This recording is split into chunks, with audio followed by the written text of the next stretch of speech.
Perhaps Elizabeth isn't so reliable after all, he whispered. At the cake factory, Elizabeth was piled high with crates of Christmas cakes. Sir Topham Hatt's counting on me. I mustn't be late.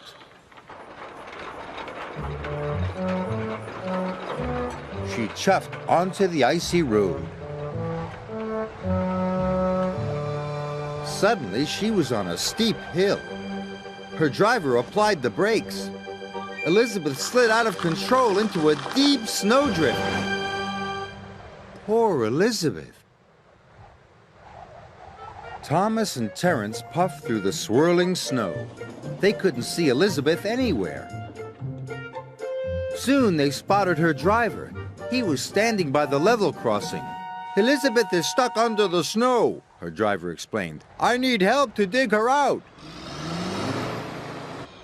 Terence rescued her in no time. "We will have to hurry," said Thomas. "It wasn't your fault, Elizabeth. It's the slippery roads." Elizabeth felt much better.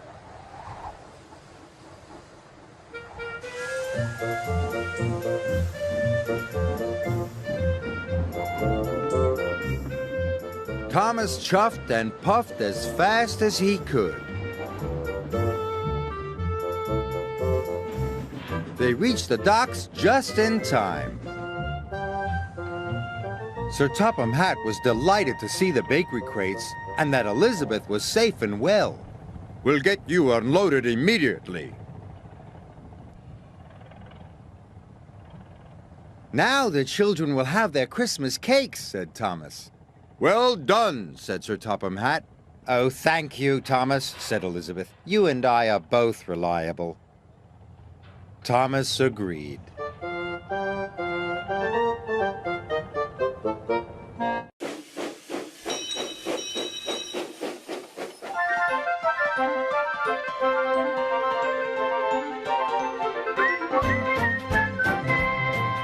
There once was an engine who ran away, just up and went, ran away, stacked up his tender and headed on the line. Toot toot, farewell, goodbye. He overheard the wicked old diesel say he was heading for the scrapyard any day. He didn't want to wait for the fateful days, so the little old engine ran away. He huffed and he puffed, his wheels started turning. He chuffed and he chuffed as if a firebox burning. He skipped his brake, then his whistle cried. Toot toot, farewell, goodbye. And the little old engine ran away.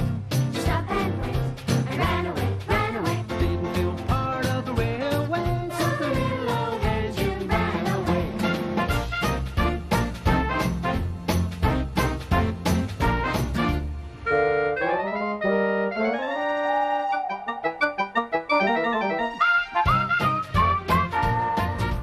When the other engines heard he'd gone, they felt so sad 'cause they knew he had already gone. No matter what Diesel had to say, Sir Topham Hatt has the final say. So he thought and he thought, where could he be, could he go? Some search high, the other search low.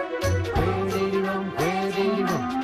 We gotta bring a little engine home. So they all went out to look around. Far and wide, and up and down.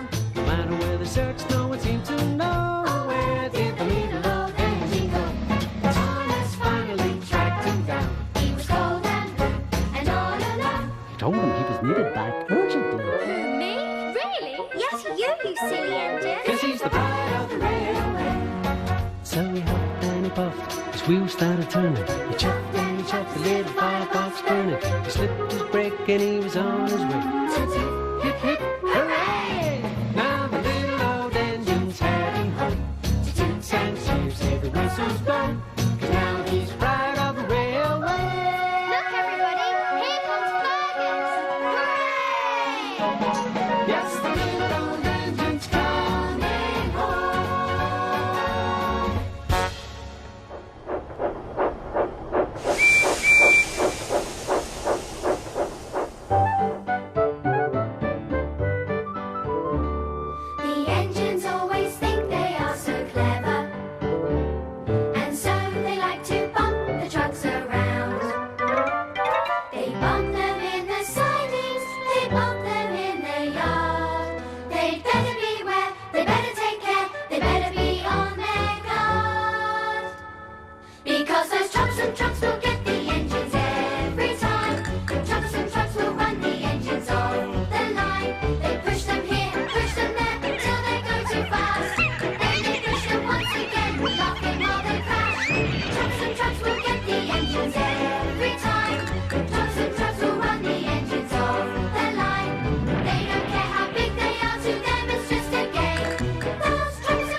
Brendam Docks is one of the busiest dockyards on all the island of Sodor.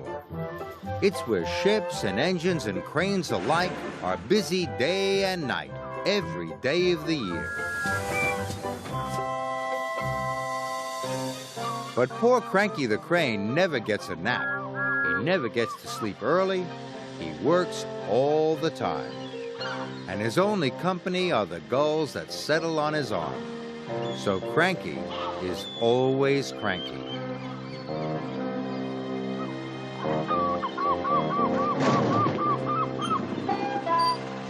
"Ahoy there, Cranky!" cried Salty. "Where have you been?" snapped Cranky. "And a good day to you too, Captain." Bill and Ben arrived for work, full of mischief. "Hurry up!" snapped Cranky. "I haven't got all day." "You're no fun," grumbled Bill. "You wouldn't be fun if you were stuck up here." "So that's why you're cranky," said Bill. "You're lonely." "I'm not," Cranky cranked. "So it's company you be needin'," said Salty. "Reminds me of a lonely old Grand Banks lighthouse keeper." "Not another one of your stories," cried Cranky. "Oh, please, Salty," chimed Bill and Ben. "We haven't heard it." "'Twas in the middle of a wee naughty storm," Salty began, "the likes of which you see once in a lifetime." This made Cranky very cranky, so cranky that he swung his arm round.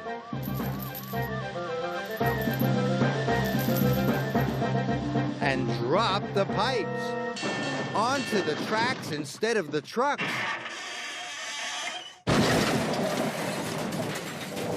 "Whoops," said Cranky meekly.